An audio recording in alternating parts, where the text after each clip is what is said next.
What's happening, MJ traders and investors? It's Rod with Pow Group. Welcome back on the Pursuit of Wealth, your home for MJ stocks, crypto assets, news, and interviews. Also home to the best MJ community on the planet. Today's Thursday, November 30th.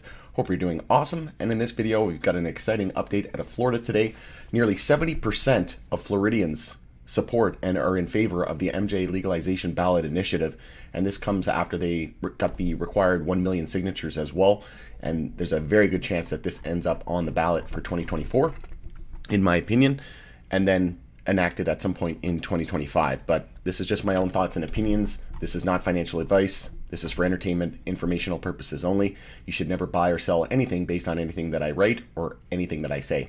Before we get to all that and more, though, make sure to smash the like. It helps support me in the channel. It doesn't cost you anything. If you're new, you can subscribe and tick the little bell and you'll be notified on any future videos or whenever I go live. Also, make sure to give us a follow on X, which is formerly Twitter. The handle for that is @GroupPow. Going to be using that as my platform of choice going forward. Also, I did a video not too long ago on the Florida hearing update, deciding MJ legalization on the 2024 ballot. If you haven't seen that, you can check that out. It's a little bit longer. It's about 34 minutes, but you can, like I said, definitely tune into that if you want to get the full updates. But we'll go through this article that came out today with regards to MJ Moment and the report of nearly 70% of Florida voters support MJ legalization ballot initiative, with majorities of every demographic in favor. So again, this just goes to show you that, the times are changing. The stigmas are fading, and it doesn't matter if you're 18, 25, 35, 45, 65, the majority, and this is just inevitable, right? We can kick the can down the road as long as we want, but everybody knows that this is more safe than alcohol, more safe than tobacco. It should not be on the same list as heroin. It's just absolute ludicrous. This is medicine of the future. It's really helping people with certain ailments, sleep aid, anxiety, epilepsy, and the list goes on. And there's more research being done each and every day about this amazing plant and this amazing medicine of the future. And it's just absolutely asinine that we have these laws and regulations and prohibitions still in place. Things need to change, and the voters are speaking. The people are making their voices heard, and we're starting to finally see the tides change. And like I said, it's not a matter of if, it's just a matter of when we start to see this amazing plant legalized around the globe. And Florida is going to, it cannot be overstated about, how big this market is going to be. It arguably has the potential to be the biggest market, MJ market on the planet, right? Especially in the US, but this could be a massive multi-billion dollar market in Florida. Let me give you the details. Nearly 7 out of 10 registered Florida voters say they support MJ, try not to say that word, legalization initiative that may appear on next year's ballot depending on the outcome of a legal challenge, with majorities of every demographic surveyed in favor of reform. The University of North Florida, UNF, poll released on Thursday shows that 67% of voters back the legalization proposal, which would be more than enough to meet the state's steep 60% voting threshold to pass ballot measures. So it would pass that by about 7%. There was majority support for the issue across each political, gender, race, and age demographic that was reported in the survey. Democrats were the most supportive at 78%, compared to Republicans 55% and nonpartisan others 69%. Young people between the ages of 18 and 24 strongly embraced the reform, with 86% in support, but even 51% of those age 65 plus said they backed legalization. So again, it doesn't matter if you're 18 or 65 plus. Most people, the majority, are in favor of. And this just goes to, like the Mitch McConnells of the world. These older demographic, these baby boomers, and these people that have this stigma and sort of just bad view of the industry in this plant, they're still in office, right? And I'm not trying to get political. I don't care. I'm from Canada. I don't care about either side of the aisle. All I want is what's best for the MJ industry. And whether or not people are for or against it, the reality is in a few years, in a few decades, a lot of these older demographic leaders in Congress are going to retire, and they're going to be leaving office, and we're going to see more of the younger demographic come in. And as we know, a strong majority of those support it, right? So it's just a matter of when, not if. And again, don't F this up, because we're only going to get this opportunity once, right? It's very easy to get caught up in the negative, price action and the brutal bear market that we're in and whatnot, but it's just how the markets work, right? The stock market is a mechanism from transferring wealth from the impatient to the patient. So which one are you? Are you patient or are you impatient? And if you do find yourself impatient, just kind of bring yourself back and remember that, and remind yourself that this is only ever going to happen once. Like that is so crucial to realize, that this amazing plant and medicine of the future will only ever be legalized on a global scale once, right? So if we're here before the masses, if we're here, before this actually rolls out, this could be life-changing wealth, right? And again, this isn't financial advice. This is for entertainment, informational purposes only. But I truly believe that there's going to be massive, massive wealth creation as a result of this amazing industry. And those who stay the course will be rewarded heavily. An earlier survey from UNF that broadly asked voters about MJ legalization without giving specifics about the ballot initiative similarly showed that 70% were in favor of reform. So again, kind of coming in line with the same amount of percentile there. The legalization initiative from the Smart and Safe Florida campaign is facing a legal challenge from State Attorney General Ashley Moody in a Florida Supreme Court, which held oral arguments in the case earlier this month. The state official's main argument is that the ballot measure is affirmatively misleading, in part because she says voters would not be able to understand from the summary that MJ would remain federally illegal even if Florida moved to legalize. Like, I don't see how that's an issue. Like, of course it wouldn't be federally legal. I don't understand the argument there, but anyways, I digress.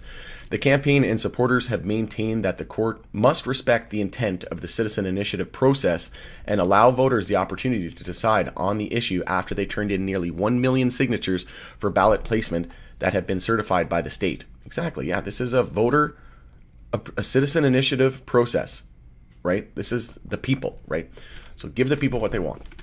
Moody made the same argument about misleading ballot language against a 2022 legalization measure, and the Supreme Court subsequently invalidated it. So again, they're using the same arguments, right? They don't really have a leg to stand on.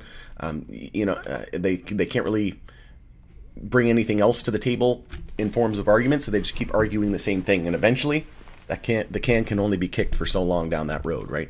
So again, more and more show like signs of exhaustion of opposition, right? It's just a matter of time. And I think there's an 80 to 90% chance that this ends up on the ballot and gets approved over the next year or two.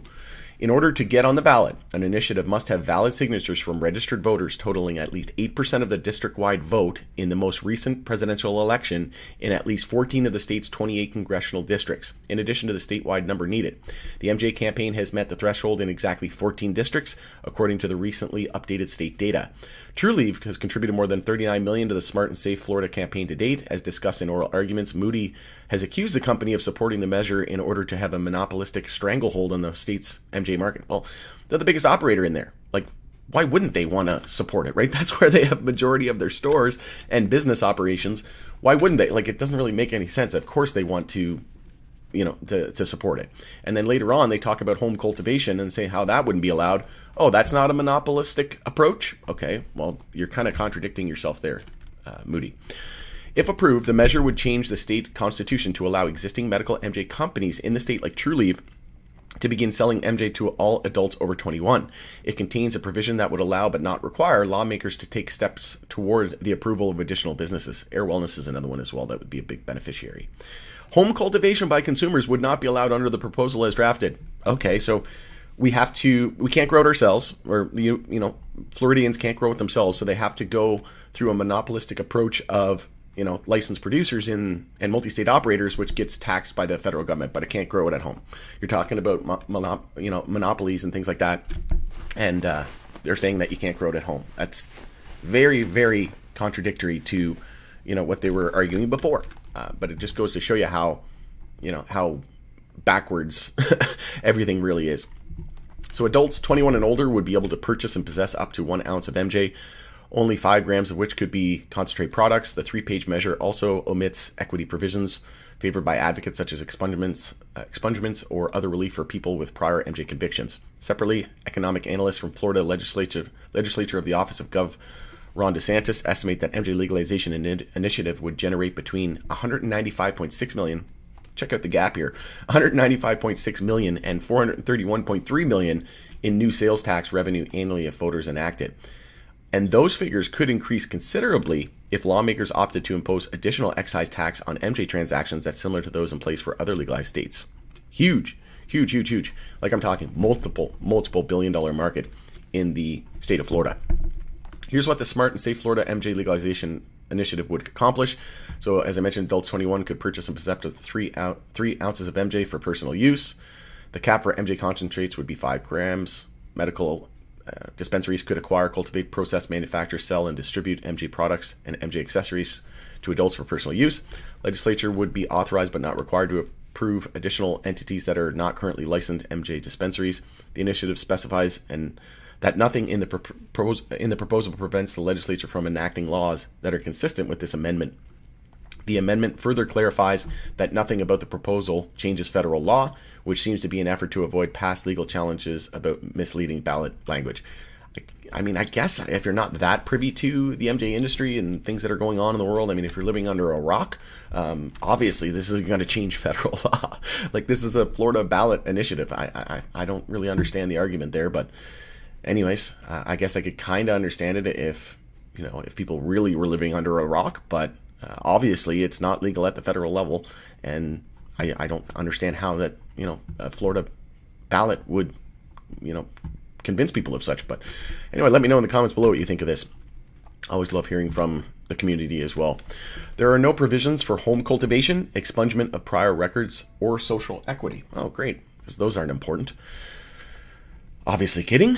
The measure would take effect 6 months following approval by voters. So that's huge. That's very, very soon.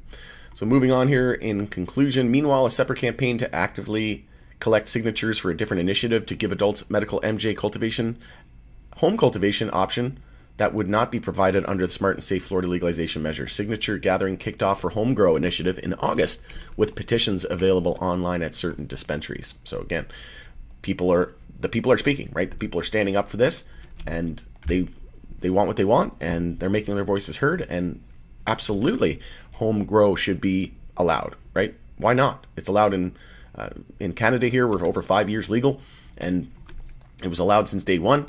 Germany is allowing it as well. Like, I just don't understand how, well, they're still kind of going through all the regulatory hoops there, but in my opinion, if you're legalizing it federally, people should be able to do it at home, right? It's a plant. Come on.